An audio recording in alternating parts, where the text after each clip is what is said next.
वकील एकता जिंदाबाद, वकील एकता जिंदाबाद, वकील एकता जिंदाबाद, वकील एकता जिंदाबाद जिंदाबाद। सभी अधिवक्ता एकत्रित होकर के आए हैं ज्ञापन देने के लिए, क्या मांगे हैं, किन मांग को लेकर के आए हैं? देखिए, ऐसा है, केंद्र सरकार जो है एक अधिवक्ता अधिनियम संशोधन बिल ला रही है, जिसका उन्होंने अपना प्रस्ताव भी तैयार कर लिया है और उसको संसद में पेश करने के बाद उसको पास कराना चाहती है, जिससे जो है अधिवक्ताओं के हकों पर पूरी तरह से कुठाराघात है। उसमें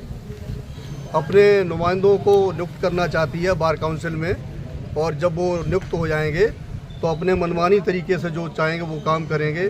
अधिवक्ताओं के खिलाफ मुकदमे लिखे जाएंगे, जैसा कि उन्होंने अपने संशोधन बिल में दिया है। तो हम लोग ये चाहते हैं, जब सरकार अपना मनमानी करने लगेगी तो तमाम समाज में शोषित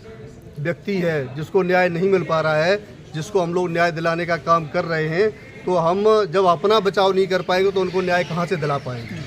ठीक है, तो उसके लिए पूरे देश में ये मुहिम चल रही है, हर जनपद में, हर तहसील में ये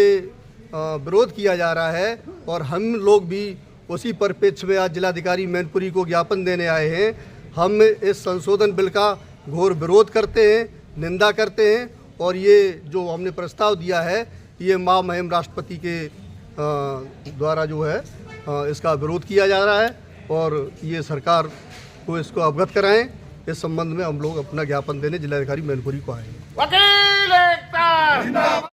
एक स्वतंत्र बॉडी है, अधिवक्ता अधिनियम के आधार पर हमारी एक स्वतंत्र बॉडी है, जिसके आधार पर बार काउंसिल ऑफ इंडिया कार्य करती है, जिसमें कि गवर्नमेंट की मंशा है कि इसमें अपने सरकारी लोग, सरकारी नुमाइंदे भेज के हम अधिवक्ताओं के दबाव बनाया जाए। एक स्वतंत्र रूप से जिस तरीके से हम गरीब, शोषित, वंचित लोगों को न्याय दिलाते हैं वो हम ना दिला सकें, अधिवक्ताओं पर लगातार दबाव बनाया जा सके, किसी भी प्रकार से स्वतंत्र बॉडी जो है अपनी कार्य ना करे, और इसमें सरकार की मंशा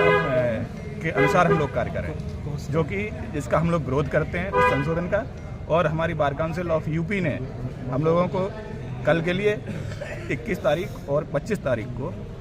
कार्य से व्रत रहकर विरोध करने का हमें निर्देश दिया है, और हम लोग इस चीज़ का विरोध करते हैं और लगातार विरोध करते रहेंगे। जब तक ये बिल वापस नहीं होगा तब तक हम लगातार विरोध करेंगे। इसी के संबंध में हम लोग अच्छा, इस अगर जो ये बिल पास हो जाता है या बिल सरकार के अनुसार, तो मतलब जनता पर और अधिवक्ताओं पर क्या इसका सीधा प्रभाव जनता पर पड़ना है, क्योंकि जनता की जो आवाज़ हम लोग उठाते हैं स्वतंत्र रूप से, उसको सरकार जब दबाव बनाएगी, जब हम लोग उनकी आवाज़ को नहीं उठाएंगे, न्यायालय में कहीं ना कहीं हम लोगों को जो उन्होंने कहा है कि आप कार्य से व्रत नहीं रह सकते, एक संशोधन ये भी किया गया है, कार्य हम लोग अपने लिए व्रत नहीं रहते हैं। जब हम लोग किसी भी जनता की आवाज़ को उठाते हैं, जब हम लोगों की आवाज़ को दबाने का काम किया जाता है, तो हम लोग उस आवाज़ को बुलंद करने के लिए हमें संविधान में जो प्रदत्त अधिकार है उनके आधार पर हम लोग उसका विरोध करते हैं। तो वो सारे अधिकार हम लोगों से छीने जा रहे हैं। इस तरीके से जो मनमानी सरकार करना चाह रही है, हम लोग उसका अगर संविधान की आती है तो क्या सरकार का रवैया संविधान को खत्म करने का लगता है? जी बिल्कुल, दूर से दिखाई दे रहा है कि संविधान का लगातार दबाव बनाया जा रहा है। हर वर्ग पे पहले किसानों को छेड़ा गया, हर वर्ग को छेड़ा गया, अब अंतिम पायदान अधिवक्ता बचा है तो उसको भी छेड़ा जा रहा है, और लगातार उन पर दबाव वकील एकता जिंदाबाद जिंदाबाद।